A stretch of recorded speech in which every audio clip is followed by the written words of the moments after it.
अंधेरे जंगल के पीछे एक सुनहरी गांव की खामोशी में छुपा है एक राज जो दिल की धड़कनें तेज कर देता है। एक बहादुर लड़की अपने वालिद की खोई हुई यादों को ढूंढने निकलती है, जहां तालाब की चमक में जिन और जादू का सामना है। ये कहानी है मोहब्बत, खौफ और सच की तलाश की, जो आपके दिल को हमेशा याद रहेगी।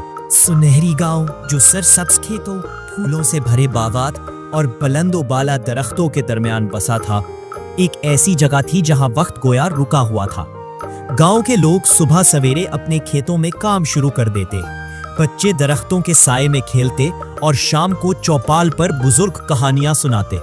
लेकिन इस खूबसूरत गांव की सुकून भरी जिंदगी में एक खौफनाक राज छुपा था, नागराज का तालाब। ये तालाब गांव से कुछ फासले पर एक घने जंगल के बीच में वाक़ था। इसका पानी इतना साफ था कि दिन के वक्त आसमान की नीलाहट इसमें झलकती थी और रात को चांद की रोशनी उसे चांदी की तरह चमकाती थी। लेकिन गांव वालों का मानना था कि इस तालाब में एक नागराज रहता है, जो रात को अपनी लपेट में लोगों को ले लेता है। कई सालों से कोई भी इस तालाब से पानी लेने की हिम्मत ना करता था, क्योंकि जो भी वहां गया वो कभी वापस ना आया। रमशा एक 17 साला लड़की उस गांव में अपनी माँ आमना और छोटे भाई असद के साथ रहती थी। उसके वालिद अब्दुल्ला एक बहादुर और मुतजस्सिस आदमी थे, जो 5 साल पहले तालाब के राज को खोलने गए थे। वो रात को घर से निकले और फिर कभी वापस न आए। गांव वालों ने कहा कि नागराज ने उन्हें अपनी लानत का शिकार बना लिया, लेकिन रमशा का दिल इस बात को मानने को तैयार न था। वो हर रोज अपने वालिद की यादगार लॉकेट को गले में पहनती, जो उसकी माँ ने उसे दिया था। ये लॉकेट एक छोटा सा चांदी का दायरा था, जिसके अंदर एक नीला मोती जड़ा था। रमशा उसे अपने वालिद की आखिरी निशानी समझती थी। एक शाम जब गांव की चौपाल पर लोग जमा थे, बीबी ज़ैनब, जो गांव की सबसे बूढ़ी औरत थी, तालाब की कहानी सुना रही थी। उसकी सफेद बालों वाली चोटी और खुरदरी आवाज हर एक को खामोश कर देती थी। सुनो बच्चों, उसने कहा, ये तालाब कोई आम तालाब नहीं। 100 साल पहले इस गांव में एक जादूगर आया था। उसका नाम था मुराद। वो एक ताकतवर जादूगर था, लेकिन उसका दिल लालच से भरा था। उसने तालाब के नीचे एक मूर्ति बनाई जो नाग की शक्ल में थी। उसने उस मूर्ति पर जादू किया और कहा कि ये नागराज गांव की हिफाजत करेगा। लेकिन उस जादू के बदले उसने गांव से एक वादा मांगा, हर साल गांव वालों को तालाब में एक कीमती चीज चढ़ानी होगी। जब गांव वालों ने ये वादा तोड़ दिया तो मुराद ने तालाब पर लानत कर दी। तब से नागराज हर उस शख्स को अपनी लपेट में लेता है जो तालाब के करीब जाता है। रमशा खामोशी से सुन रही थी, लेकिन उसके दिल में एक तूफान उठ रहा था। वो अपनी माँ से कहती, अम्मी, क्या ये सच है कि बाबा नागराज की वजह से गायब हुए? आमना ने आंसुओं से भरी आंखों से कहा, रमशा, मैं नहीं जानती, लेकिन वो जगह खतरनाक है, तो वहां मत जा। लेकिन रमशा ने अज़्म भरे लहजे में कहा, अम्मी, अगर हम हमेशा डरते रहे तो कभी सच ना जान पाएंगे। मैं तालाब का राज जरूर खोलूंगी। रमशा ने अपने छोटे भाई असद को अपने फैसले के बारे में बताया। असद 14 साल का था, पतला दुबला लड़का जिसके बड़े बड़े ख्वाब थे, लेकिन तालाब का नाम सुनते ही उसके हाथ पांव ठंडे पड़ जाते थे। बाजी, क्या वाकई हमें वहां जाना है? उसने डरते हुए पूछा। रमशा ने उसके कंधे पर हाथ रखकर कहा, असद, अगर हमने हिम्मत ना की तो मावा का राज कभी ना खुलेगा और गांव वाले हमेशा इस खौफ में जीते रहेंगे। चल मेरे साथ। अगली सुबह जब सूरज अभी पूरी तरह निकला भी ना था, रमशा और असद जंगल की तरफ निकल पड़े। जंगल के घने दरख्तों के बीच से गुजरते हुए उन्हें अजीब सी खामोशी महसूस हुई। परिंदों की चहचहाहट गायब थी और हवा में एक अजीब सी ठंडक थी। रमशा ने अपने गले में लॉकेट को मजबूती से पकड़ा और आगे बढ़ती रही। असद पीछे पीछे चल रहा था और उसकी नजरें हर तरफ घूम रही थी, जैसे कोई चीज अचानक सामने आ जाए। जब वो तालाब के करीब पहुंचे तो रमशा ने रुककर उसे देखा। तालाब का पानी इतना साफ था कि इसमें आसमान का अक्स झलक रहा था। किनारे पर खड़े कुछ पुराने दरख्तों की जड़ें पानी में उतरी हुई थी और एक अजीब सी चमक तालाब से निकल रही थी। असद ने डरते हुए कहा, बाजी, ये जगह ठीक नहीं लगती, चलो वापस चले। इसी वक्त बीबी ज़ैनब वहां पहुंच गई। اس کے ہاتھ میں ایک لکڑی کا عصا تھا اور اس کی آنکھوں میں خوف کے ساتھ ایک عجیب سی چمک تھی۔ رمشا، اسد، اس نے سخت لہجے میں کہا، تم دونوں یہاں کیا کر رہے ہو؟ یہ تالاب ملعون ہے، اس سے دور رہو۔ رمشا نے جواب دیا، بی بی، میں اپنے بابا کا راز جاننا چاہتی ہوں۔ اگر یہ ناگراج واقعی ہے تو میں اس سے ملنا چاہتی ہوں۔ بی بی زینب نے ایک گہری سانس لی اور کہا، تو بہت بہادر ہے، لیکن یاد رکھ تالاب کے نیچے ایک راز چھپا ہے جو بہت خطرناک ہے۔ اگر تو واقعی جاننا چاہتی ہے تو یہ لے۔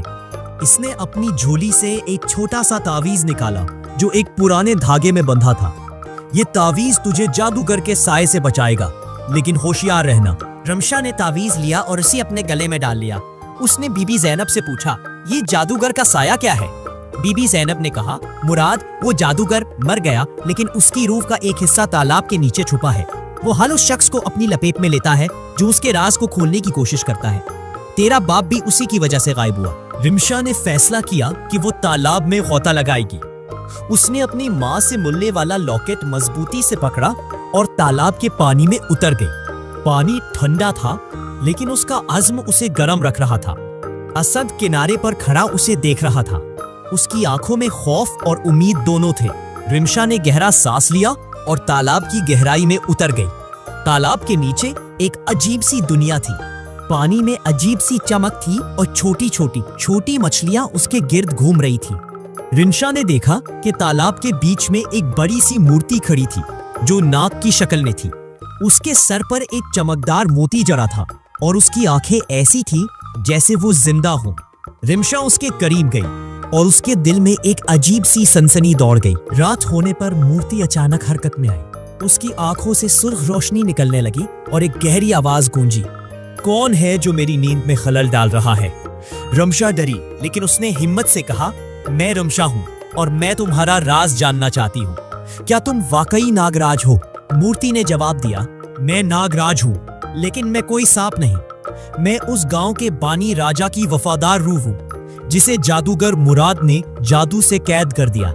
میری آزادی کا راز ایک خاص پتھر میں ہے جو اس تالاب کے نیچے چھپا ہے۔ رمشا نے پوچھا، وہ پتھر کیسے ملے گا؟ ناگراج نے کہا، تجھے 3 امتحانات سے گزرنا ہوگا، خوف، سچائی اور قربانی۔ اگر تو کامیاب ہوئی تو جادو ٹوٹ جائے گا اور گاؤں آزاد ہوگا، لیکن اگر ناکام ہوئی تو تو بھی اس تالاب کی قیدی بن جائے گی جیسے تیرا باپ بنا۔ رمشا حیران رہ گئی، میرا باپ؟ کیا وہ یہاں ہے؟ ناگراج نے کہا، ہاں، عبداللہ اس جادو کا شکار ہوا۔ وہ پتھر ڈھونڈنے آیا تھا لیکن جادوگر کے سائے نے اسے قید کر لیا۔ اگر تو ہمت کرے گی تو نہ صرف گاؤں بچے گا بلکہ تیرا باپ بھی آزاد ہوگا۔ رمشا نے فیصلہ کیا کہ وہ ناگراج کے امتحانات سے گزرے گی۔ پہلا امتحان خوف کا تھا۔ ناگراج نے اسے تالاب کے سب سے گہرے حصے میں جانے کو کہا جہاں اندھیرا اس قدر تھا کہ کچھ دکھائی نہ دیتا تھا۔ رمشا نے اپنے گلے میں لٹکے لاکٹ کو چھوا اور اپنے والد کی یاد کو سوچتے ہوئے غوطہ لگایا۔ تالاب کی گہرائی میں اسے عجیب سی شکلیں نظر آئیں، بڑے بڑے دانتوں والی مخلوقات جن کی آنکھیں سرخ تھیں۔ وہ چیخ رہی تھی اور رمشا کو ڈرانے کی کوشش کر رہی تھی، لیکن رمشا نے اپنے دل پر ہاتھ رکھا اور کہا، میں ڈرتی نہیں، میں اپنے بابا کے لیے کر رہی ہوں۔ اس کی ہمت دیکھ کر مخلوقات غائب ہو گئیں اور اسے ایک چھوٹا سا موتی ملا جو چمک رہا تھا۔ دوسرا امتحان سچائی کا تھا۔ ناگراج نے رمشا کے سامنے 2 راستے رکھے۔ ایک راستہ تالاب کے کنارے کی طرف جاتا تھا جہاں وہ آسانی سے واپس جا سکتی تھی۔ دوسرا راستہ ایک تاریک سرنگ کی طرف جاتا تھا جو تالاب کے نیچے کہیں گہرائی میں ختم ہوتی تھی۔ ناگراج نے کہا، ایک راستہ آسان ہے لیکن دوسرا سچائی کی طرف لے جاتا ہے۔ رمشا نے سرنگ والا راستہ چنا کیونکہ وہ جانتی تھی کہ سچ ہمیشہ مشکل ہوتا ہے۔ سرنگ میں داخل ہوتے ہی اسے ایک عجیب سی سردی نے گھیر لیا۔ اسد جو اب تک کنارے پر کھڑا تھا نے ہمت کی اور رمشا کے پیچھے سرنگ میں داخل ہو گیا۔ سرنگ کے آخر میں ایک جادوئی آئینہ تھا جس نے رمشا کو اس کے والد کی تصویر دکھائی۔ عبداللہ تالاب کے نیچے ایک جادوئی جیل میں قید تھے اور ان کی آنکھوں میں امید کی چمک تھی۔ رو پڑی لیکن اسد نے اس کا ہاتھ پکڑ کر کہا، باجی، ہم مل کر بابا کو آزاد کریں گے۔ اسد کی ہمت دیکھ کر رمشا کو نئی طاقت ملی۔ تیسرا امتحان قربانی کا تھا۔ ناگراج نے کہا، تجھے وہ چیز قربان کرنی ہوگی جو تیرے لیے سب سے عزیز ہے۔ رمشا نے اپنے گلے سے لاکٹ نکالا۔ یہ اس کی ماں کی دی ہوئی آخری نشانی تھی जो उसे अपने वालिद से जोड़ती थी। उसने लॉकेट को हाथ में लिया और कहा, अगर इससे गांव आजाद होगा तो मैं ये कुर्बान कर दूंगी। उसने लॉकेट तालाब में फेंक दिया और अचानक तालाब का पानी चमकने लगा। लॉकेट फेंकते ही तालाब के नीचे से एक सियाह साया उभरा। ये जादूगर मुराद की रूह का एक तारीक हिस्सा था जो तालाब के नीचे छुपा था। उसकी आवाज ऐसी थी जैसे हवा में जहर घुल रहा हो। तूने मेरा जादू तोड़ने की हिम्मत की, लेकिन तू कभी वो पत्थर ना ढूंढ पाएगी, इसने रमशा को धमकाते हुए कहा। रमशा ने हिम्मत से जवाब दिया, मैं डरती नहीं, बता वो पत्थर कहाँ है। जादूगर का साया हंसा और कहा, वो पत्थर तालाब के सबसे गहरे हिस्से में है, जहां कोई नहीं जा सकता। अगर तू वहां गई तो मेरी ताकत तुझे खत्म कर देगी। रमशा ने बीबी ज़ैनब का दिया हुआ तावीज मजबूती से पकड़ा और एक बार फिर वोता लगाया। इस बार मोती और आईना से निकलने वाली रोशनी इसे रास्ता दिखा रही थी। वो तालाब के सबसे गहरे हिस्से में पहुंची, जहां उसे एक चमकदार पत्थर मिला। पत्थर को हाथ लगाते ही जादूगर का साया चीखने लगा और तालाब का पानी हिलने लगा। रमशा ने पत्थर को जोर से तोड़ दिया और एक धमाके के साथ जादू टूट गया। नागराज की मूर्ति रेत बनकर बिखर गई और तालाब का पानी एकदम साफ हो गया। जादूगर का साया एक आखिरी चीख के साथ गायब हो गया और तालाब के किनारे पर एक रोशनी चमकी। रोशनी के बीच रमशा ने देखा कि उसके वालिद अब्दुल्ला वहां खड़े हैं। वो जिंदा थे, लेकिन जादूगर के जादू ने उन्हें तालाब के नीचे एक जादुई जेल में कैद कर रखा था। रमशा रोते हुए अपने वालिद से लिपट गई। बाबा, आप कहाँ थे? इसने पूछा। अब्दुल्ला ने उसके सर पर हाथ फेरते हुए कहा, मैं उस जादूगर के साए का शिकार हो गया था। तूने ना सिर्फ मुझे बचाया बल्कि पूरे गांव को आजाद किया। रमशा और असद अपने वालिद को लेकर गांव वापस आए। गांव वालों ने उनका इस्तकबाल किया और जब उन्हें पता चला कि रमशा ने नागराज के जादू को तोड़ दिया तो वो हैरान रह गए।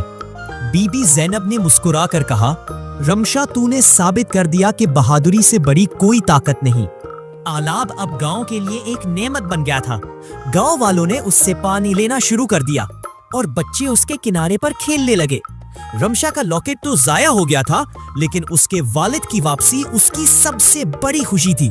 गांव वालों ने तालाब का नाम नागराज का तालाब से बदलकर रमशा का तालाब रख दिया। एक शाम जब रमशा अपने वालिद के साथ तालाब के किनारे बैठी थी, उसने पूछा, बाबा, क्या अब कोई राज बाकी है? अब्दुल्ला ने मुस्कुराकर कहा, तूने सबसे बड़ा राज खोल दिया। अब ये गांव हमेशा खुशहाल रहेगा। रमशा ने तालाब की तरफ देखा, जहां चांद की रोशनी पानी पर चमक रही थी। उसे लगा जैसे तालाब उससे कह रहा हो, तूने मुझे आजाद किया और अब मैं तेरे गांव की हिफाजत करूंगा। गांव वालों ने रमशा की बहादुरी के किस्से सुनाए और उसकी कहानी नस्ल दर नस्ल सुनाई जाने लगी। सुनहरी गांव अब खौफ से आजाद था और तालाब उसकी शान बन गया था। इस कहानी से सबक मिलता है कि बहादुरी और सच की तलाश में कोई खौफ रुकावट नहीं बन सकता। रमशा की तरह हमारे दिल में भी वो शौला जलता है जो तारीकी को रोशनी में बदल देता है। अगर ये कहानी आपके दिल को छू गई है तो चैनल को सब्सक्राइब करें, वीडियो को लाइक और शेयर करें ताकि मजीद दिलचस्प कहानियां आप तक पहुंचे। आपका एक लाइक हमें मजीद मेहनत की तरगीब देगा। अभी करें और तबसरा में बताएं कि आपको कौन सा हिस्सा सबसे ज्यादा पसंद आया।